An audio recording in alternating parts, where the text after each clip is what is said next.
Welcome, guys, to the next episode of Horizon Podcast. Today I have Rachel with me, my dear friend and founder of Tao, a Chinese sports brand, Chinese medicine sports brand? Yeah, Chinese medicine sports brand. And I know that you're also founder of many other things. Yeah. I won't name all of them because I think that will take up our whole 20 minutes. Yeah. But my first question with that would be, well, you're creative with many different ventures. How do you decide what to focus on a day-to-day basis with all these things going on? Oh, it's such a good question. You know what? I'm such a vibe person. Like, I am someone who really goes where the energy goes, and I am not capable of doing something that I am not passionate about, because there are founders that are like that. There's different types of founders, right? And there's the type of like e-commerce bro who's like at 2 a.m. selling shower heads and SEO optimizing for that because they're in it for that game. They're in it for the numbers and that. That's not who I am. I can only do something I really love, which has meant that as a relatively young person, I have actually done so many different things because my mind just takes me to different directions and to different ventures because I'm excited about different things. As a young person, I'm learning and growing through life. So like one of my first ventures was because I loved horse riding. It was when I was 13, I started an equestrian athleisure brand. No, we did not design clothes for horses. We designed clothes for people who ride horses. That's usually the first question. And that was that. And then it was women entrepreneurs. And then it was connecting young entrepreneurs in general. And then it was connecting young founders to be all over the world together through founder houses. And then it was photography. And then it was creative design. And now it's Chinese medicine sport tech because I'm really into the sport world. So this is the one that I think is going to stick. And I see a lot of potential with from a business perspective, and also personally, I love it. And I love how it gives me a lot of room to grow and to expand into the things I love. What's the decision that you took that you said, like, okay, this is the one that's going to stick? Because you said you work on things that you're passionate about. You're passionate about a lot of things. I am. Why is this one the thing that's going to stick? Honestly, and you would know this because you've been kind of along the journey and you've been on founder houses, right? Before Tao, what I worked on was founder houses, which is exactly what it sounds like. I would take founders all over the world. One of the first ones we did was with you, where it accidentally became a founder house, where we literally we ran a marathon in Cyprus all together with like 12 of us. He did not run it. Botan did not run it. I'm not going to run. You cannot pay me enough to run. 10 of us did run that marathon. And we were all founders because it just happened to be that all of our friends are founders. And gosh, that was so fun. That was a fun era. That was a year of like going to San Francisco and New York and all over the world running these founder houses. We went to Sweden. We came back from South Africa. And the revenue model there, I knew again from like a gut feeling that it couldn't have been from my friends to pay a ticket price essentially, because that also means I'm a tour guide, which is so annoying. And so then I started working kind of B2B, where I would have governments, organizations, and startups pay me to bring these cool founders to them from all over the world. Honestly, probably with the traction that got and with the love that I had doing it, if I could live off of it and not think about money, I would do that, honestly. But the reality was the margins were not great. And there is a scalability ceiling because I can only run like 7 or 8 one-week founder houses per year. And also, like, I can do agenture and everything, but then you dilute the quality, and that's not the vibe, right? So ultimately, the decision to step away from that was I needed something with great margins and scalability, because it's freaking Year of the Fire Horse, time to get rich, and I want to make money.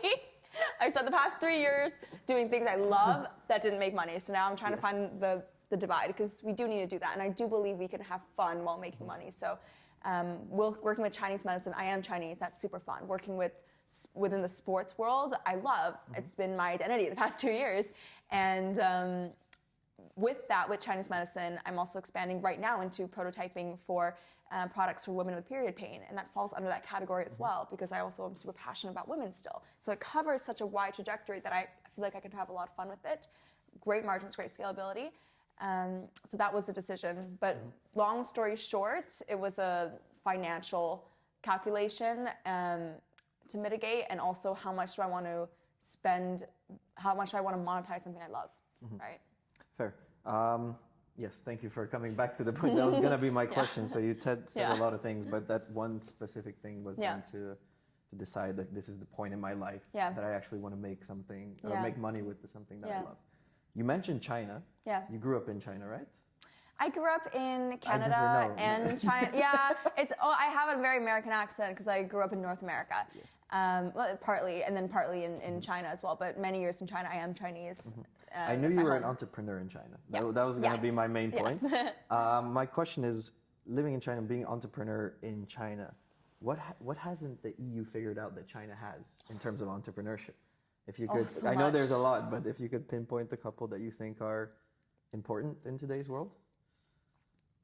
I think that, well, I think the world, because a lot of my background is also in North America and the American market as well. So I would say American and Chinese Asian markets as a whole are very happy to try new things and very happy to be ahead of the adoption curve. Europe notoriously will regulate things that don't even exist in Europe. Like, I think there was a really funny tweet from a little while ago that was like talking about how the EU is regulating crypto. They don't even have their own crypto, or they don't even have, you know what I mean?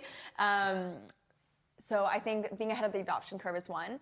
I think number two, China has huge manpower capacity. That's something you can't really compare on, I guess, and that's a bit unfair to compare, but it's true that China is able to mobilize their humans to an incredible capacity. And I also think that Chinese people, from a mindset perspective, are always looking to push and to do newer and bigger and better things and to innovate. And I find that Europe occasionally feels a little bit like a sleepy town of people who are very satisfied where they are. That's not a bad thing at all. And it's been great to experience Europe. But if you look at the number of, let's just talk purely number and quantity and not quality of people, but quantity of ambitious young founders in Amsterdam, if you walk into a random bar, versus if you go into New York to a random bar, versus San Francisco at a random bar. And that difference to me was really palpable coming from the US and from China as well. It's because China is such a hub, an international hub where so many people go to. It's hard to give that example because there's just so many people in China, but it's the same thing I found where there's so many people innovating on every single level that I find incomparable to Europe. And how do you think we can bring some of these learnings? Or, I mean, I know that you're actively trying to do that, and I know that you bring the American mindset and the Chinese one as well. What are a couple things that you think Europe and the founder space here, let's say in Amsterdam specifically, could do differently? Well, I think this is a really good example of bridging different cultures together through storytelling. I think is really big. I think uniting different communities together. I'm a big people person. Everything I do is driven on people and bringing people together. And being able to build these bridges and access these different networks, I think is the most important thing, because Europe alone will not have production capacity to compete with China. They will not have innovation capacity to compete with China, but they have a chance if they start to work together. So the core mission of Founder House was actually also to bring people all over the world to experience these different communities and economies. And I'm very excited for a Founder House in China and to be able to build those bridges there. There's a lot of stigmas and there's a lot of stereotypes and there's a lot of opinions associated with China. And many of them are true and many of them are false. And you never know until you experience it for yourself. So opening up that door right now in the age of social media is the best time to do that. So I think being able to build those bridges, again, through storytelling and through people is the most effective way. Awesome. Could we touch a little bit on Tao? Yeah. Could you tell us a little bit about it and what stage you are in right now? Yeah, so I started Tao because I was triathlon training. I was training for my first Ironman, and I just would get a lot of like knee pains and muscle pains, things like that, because you're training like 20 hours a week. And in the Netherlands, your go-to solution is always ibuprofen or paracetamol. And coming from a Chinese background, and Eastern European is very similar, right? We always go for a more natural remedy first, and our moms and our grandmothers always have like some weird tea, and it always smells super gross, but it works, right? Or some random cream or something. And I love that because there's no like maximum dosage amounts, there's no side effects, and it's something you can rely on to use multiple times instead of having a dependency on painkillers. So that's really the pain point that I was trying to solve, creating an alternative pain reliever that would support your body and movement and not just mask pain. So that's what we did. It's the Ice by Tao balm, and it's like a roll-on. If you've heard of Tiger Balm or like horse balm, I know in Hungary is pretty big, like things like that. It's basically a version of it that's roll-on, so you don't need to dig your fingers into it. It doesn't get on your clothes. It doesn't smell crazy strong, and you can use it as much as you want. So that's the core concept, and the idea is to bridge more Chinese medicine into the West. I really see the potential that the same way that Korea has dominated skincare, that China can really take over this alternative medicine space, also in a very grounded way. It's not quite like rose quartz healing, but a little bit more grounded as well in terms of like there is data to prove that menthol and camphor as ingredients are highly beneficial for circulation, for example. So to build kind of that apothecary of products, the prototype that I have working on right now is for period pains. Now it's something I'm really excited about. And another one we're working on is for like general cold and sickness. I wanted to stay really strong in the sports space, but my data has shown me that I need to not only be in the sports space for this very niche endurance market, which in terms of the stage I am, a lot of it is product market fit right now. And, I wanted to really build for this one audience, but I kind of did it in the opposite way, where instead of finding a problem with an audience, I already kind of had my solution, and I was trying to discover the product market fit. So a lot of what I'm doing is testing like this type of landing page, this type of messaging in the US versus testing this one in Europe versus testing this one in Australia and seeing where it sits with people. So I'm just before the point to scale, which is really exciting because a lot of the orders, actually 99% of my orders come from people I don't know. Finally. No, your friends are not the ones taking the right, which home, is actually, I've realized it's the most important thing. Like I don't want my friends to buy. I mean, if you want to buy it, sure, but it helps me not at all actually for my friends to buy it. I need strangers to buy it. So that's what I'm working on now. And in terms of all these different types of products that you're looking into and trying to test, what's the decision process behind it? Okay, this is what I'm going to pursue, because it cannot be just of course your intuition, right? Of course, a lot of talking to people. Okay. Honestly, I mean, I'm a yapper. I love people and I'm a yapper. I host a lot of events. I do a lot of community things purely because I love it. And my people are my target audience. So obviously a lot of them are athletes and sports people, but mostly they're just very ambitious, high-performing individuals like yourself. You're not running a marathon, he doesn't run, but like will climb Kilimanjaro, for example, and from a non-physical perspective, like constantly hustling, working on different startups, building things. And it's a brand for this type of person. And because I'm talking so often with you guys, I know the problems that are coming up that want solutions. So, for example, the period pain product. Actually, it's in my bag. Can I grab it really quickly? Yeah, go ahead, please. It's super cute. I just got it, which is why, like, I was specifically like, I want to bring it because I think they're so adorable. Look, they're so cute. These are the prototypes, but they're so freaking cute. And they have like a cap on them that you can take off, and and I created this one because so many of the female athletes I was talking to about testing Ice by Tao, the pain reliever, they were like, oh, is this great for period pains as well? And I mean, the answer is like, yeah, but it's not made for that, right? But it's such a problem for women, right? Not just women in sports, women in general. So I wanted to create something for that. So this is it uses female ginseng, and it's a circulation booster. So it helps to support blood flow, and you just apply it topically over your lower abdomen. And it creates this warming effect for your uterus and helps women to relieve pain, but not just like as a painkiller, but to actually support the crazy stuff that goes down there when you're on your period. So that's the product. I'm the last person to talk about those. So you don't need it right now, but if you ever need it. Right now, what do you mean? No, you don't need it. But the great thing is you have a mother and a sister and a girlfriend. You don't have a sister, but you have a mother and you have a girlfriend. Indeed. And you have female friends who could benefit from this. So. They will, because you know me, I will promote your product to no one. My question is, I know that with your first product, Ice, to go into a little bit more detail on the production, because as soon as there it is. She just pulls it out. I love it. You gave me a couple of samples and a couple of the first ones. Yes. It had a bit of flaws in the design, right? Oh, You remember that.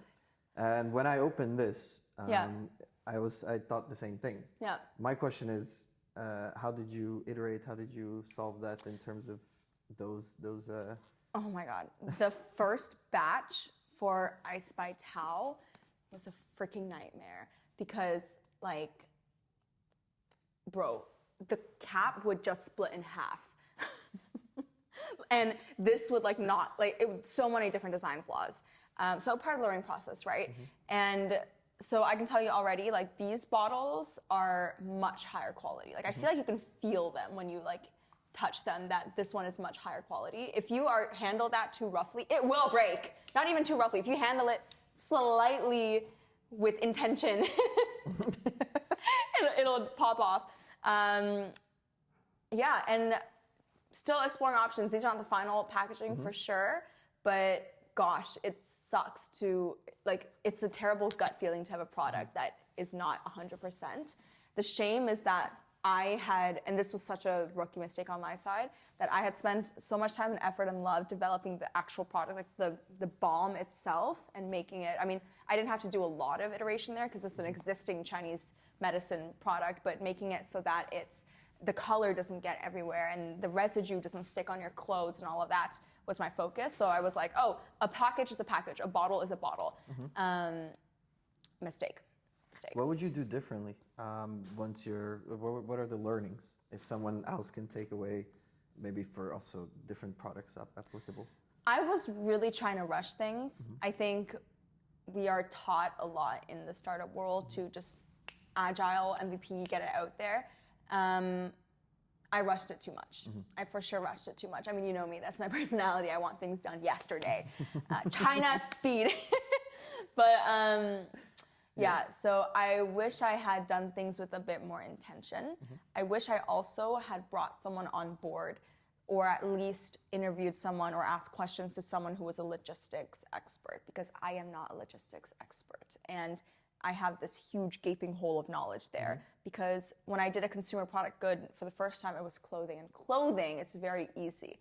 This is a special good. It's not general cargo because it's a paste form and it's applied onto the skin. It falls under health, wellness, and cosmetics. One of the other design flaws is that for I Spy Tao, the cap, when it flew on a plane, it suctions onto the product. And this doesn't happen? That's okay. No, this it does too, but this was just like I just needed to test the product, so then whatever. The plastic cap would suction onto the product, which means that after a flight, you have to really like rip it out. I have a video of Botan's father with a butter knife trying to cut it out. Terrible user experience. The things you learn. But I didn't know, and it was a really expensive mistake for me to make, and I had to like do these extra inserts to say how to open it and blah blah blah blah. So I knew I had that gaping hole, but in my mind it's like, how difficult could it be to ship a product from A to B? Very difficult. What was the decision there that prompted you not to do these things that you're talking about now? Is it you didn't have the knowledge of these, or just? No, I knew it's. I mean, logistics is a whole industry, right? I think it was really just naivety, and in my mind, I was so focused on just get it out quickly, you know, and don't let perfect be the enemy of good, and you know. I think this was a good learning for me, but at the same time, I also know that I could have been stuck in the perfectionist spiral. So there is also a part of me that I'm glad that I just put it out there, and obviously I have to clean up the messes now, but now that I'm thinking about it, I am glad that I pushed myself in that way, because a lot of us let perfect be the enemy of good. And done is better than perfect. Yeah, exactly. And getting stuck in that spiral as a founder is tough, like pulling yourself out of that. I think it's sometimes easier to clean up your messes than it is to clean up your internal spiral, right, as a founder. So as a startup, you can afford to make messes. And by afford, I mean not only financially, but from a brand level, right? From a consumer level, you can make mistakes. You should make mistakes. And you should, right? If you're Adidas, you can't make these stupid mistakes, but I can make these mistakes right now, and my friends will forgive me. And my first users, I hope, will forgive me, and you can give them benefits and everything to mitigate. But yeah, if I went back, obviously I would make a change, but I also know that if you had told me 6 months ago that, hey, you have to find this logistics, you have to do this and that, I would have probably been really overwhelmed. So as a very emotional founder, I think things need to have happened this way. Yeah, I mean, as founders, we like to create problems to solve, right? Because we're all problem solvers at the core. But do you think you've found that balance between done is better than perfect and pushing it out too early or rushing it too much? Yeah, good point. I think I'm still going back and forth. Have you? No. Yeah, right? I feel like it's so case by case.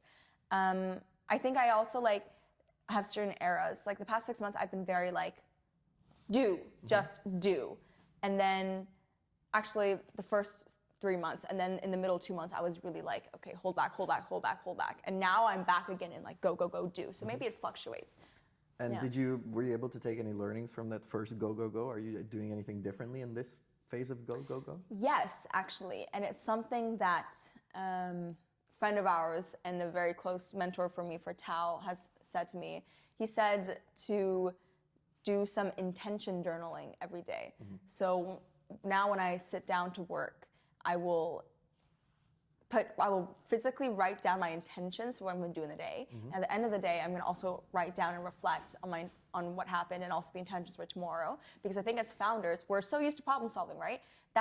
What that also means is we're used to putting out the fire so we can see right in front of us. And then the next fire after that, the next fire after that. But what is the actual goal? What is the big vision, right? What's the actual intention behind it? So in the beginning, I was really just fire. And logistics was not a fire at that point. Now it is, but it wasn't back then.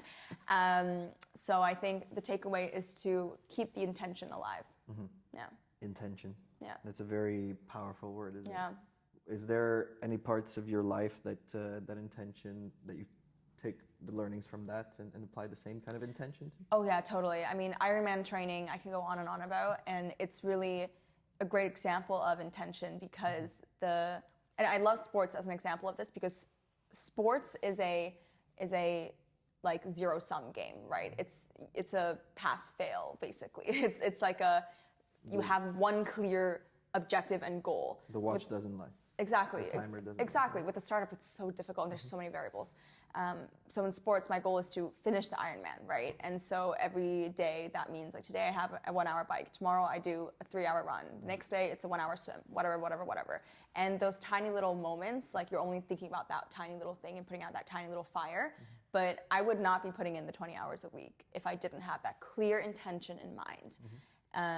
And that intention was super obvious, or else I would be freaking sadistic, that's just yeah. So yeah, everything in life, I think. And in terms of, you do so much. We've been through that. We talked about you do so much.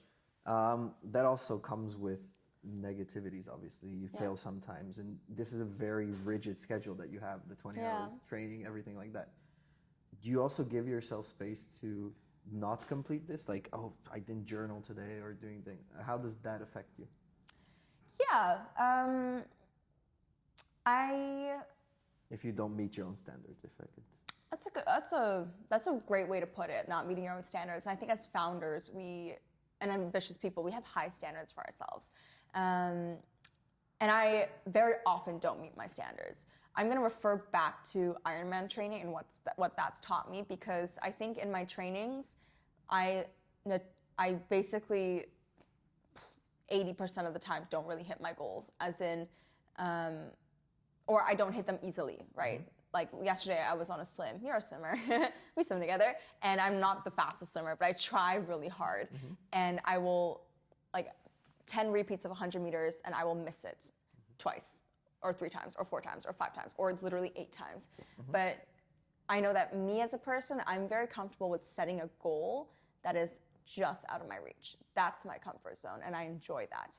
And I've learned to also enjoy when it does happen, because you have to live it and feel it and praise yourself. Another friend of mine also said, like, burnout happens because you don't get the credit and you don't get the self-applause and self-recognition. And you have to do that for yourself. You can get it from other people externally, but the most sustainable way is to do it internally for yourself, right? So I think that's been some learnings of how to mitigate that for myself. But I'm also working on it. Like, it doesn't feel great often. But I think comfortability with discomfort is also what we have to, it's a learned muscle. God, it's a learned muscle, and we're still learning it. We're still working those reps. Do you think we'll ever stop learning it? No, because I think our goals are just going to get more and more uncomfortable. I think it's valid to say that a lot of people would be dreaming of starting their own business, and that's a huge leap of discomfort for them. We've been doing it for the past couple of years, and we're around people who are very comfortable with it because we're in a bubble. But it's not a small feat, right? And for another person, it's climbing that corporate ladder, right? And for another person, it's X, Y, Z. So, but I think because we are highly ambitious people, we will always keep pushing that. I don't know if there's no end. It's always the goal is always higher. And I think it doesn't have to mean on an entrepreneurial level, though. I think like it's a very valid goal to let's say be a great athlete or be a fantastic musician and to be a great father. Like, these are all very, very valid goals in life to keep pushing, but I don't see, at least us, I don't see us being complacent and just like chilling and I don't know. Yeah, because that's where we feel uncomfortable in here. Right? Yeah, that's we feel comfortable with discomfort. Exactly. That means comfort is. Yeah. Wait, yeah. That gives a spiral now, because if comfort is discomfort, but discomfort is comfort. Well, we're in a catch-22. Our comfortable is to be in the discomfort, and our discomfort is to be in the comfortable. Right? Well, our discomfort would be to be in the traditionally comfortable. Yeah. Yeah, to the societal comfort. Yeah. Amazing. Well, Rachel, just to close it off, I would like to have one more question. Yes. Given the fact that I think we covered so many things, you do so many things. I love that whenever we sit down, I think some new ideas spark. For example, Broth Bros. We haven't even talked about that. So good. And let's not, because I think we can spend another half hour. Yeah. Do you give yourself consciously time to let your imagination run and come up with these ideas? Or this is more of something of a distraction? I think, like, I am such an extrovert at heart. I think, well, I am very intentional about surrounding myself with people that I really love and am inspired by. That's the only way it happens for me. That's how I brainstorm. It's not sitting in a room alone. For some people it is, but for me it's really like when you deliver your food to my house at like 10 p.m. and we're just like chatting and then we're solving world problems. You know, that's when I'm the most creative, when I'm bouncing off someone similar. So to answer your question, I guess I don't give myself intentional space to do that, but because I'm constantly surrounded by people that I love and hosting things and running events for the people I love, it happens very organically, and that makes me very happy. Let me turn it around then. Yeah. When these ideas come up, when I'm there at 10 p.m. and delivering food and we're ideating, how do you keep yourself from wanting to pursue these things? Because obviously you're very busy. I don't. You don't. I don't. If there's energy, you don't pursue everything. Right? I don't. But if there's energy telling me to pursue something, I will try it until I meet resistance. Broth Bros is a good example. Yeah. We had this idea of basically giving broth to people because you had brought me broth in the morning at 7 a.m. And I really felt the love. And that was the core brand, right? Was that we want to share love because we're very positive people, want to share it in the form of soup. Beautiful idea. And we worked on it for like, I think 7-8 hours straight in one day, and then for a couple of hours after as well. And then we met resistance with logistics and things like that. And that's when I realized, like, okay, this is not something that I'm loving right now. So then I'm gonna go back to my source, which right now is Tao. I'm not saying that whenever you meet resistance, you stop, because that's just not feasible. But in terms of like where your heart and your gut lies, that's the resistance I'm talking about. Because when it starts, like, opportunity cost is everywhere, right? And we're constantly weighing opportunity costs in our minds. So as soon as I start thinking like, oh, I have to like it's such a bother that I have to Ironman train right now because I could be working on my startup right now. Then I know, okay, startup needs a little bit more energy. And then when it starts becoming, and then when I have like a project that I love, and it's like, oh, I actually want to spend time on this, so I'm okay with the opportunity cost of losing the Tao time or the training time, then go to that. And as soon as it changes, switch back. So I don't know. I don't know. It's very fluid, right? It's very fluid. I don't necessarily know if that's a good thing or not, but I think my source material is very consistent, which is right now Tao and Ironman training. Amazing. Well, I believe it's a good thing right now because we are young entrepreneurs. Yeah, right? When if not now, right? Yeah, and go to your calling, you know? And I love the fact that we can also brainstorm things and park them, because I do believe that Broth Bros needs a revival, and I believe in the potential of it. Yeah. I told you about it. Yeah? Yeah. Wait, when? We'll say it off camera. Okay. We'll keep it a secret for now. But I believe it.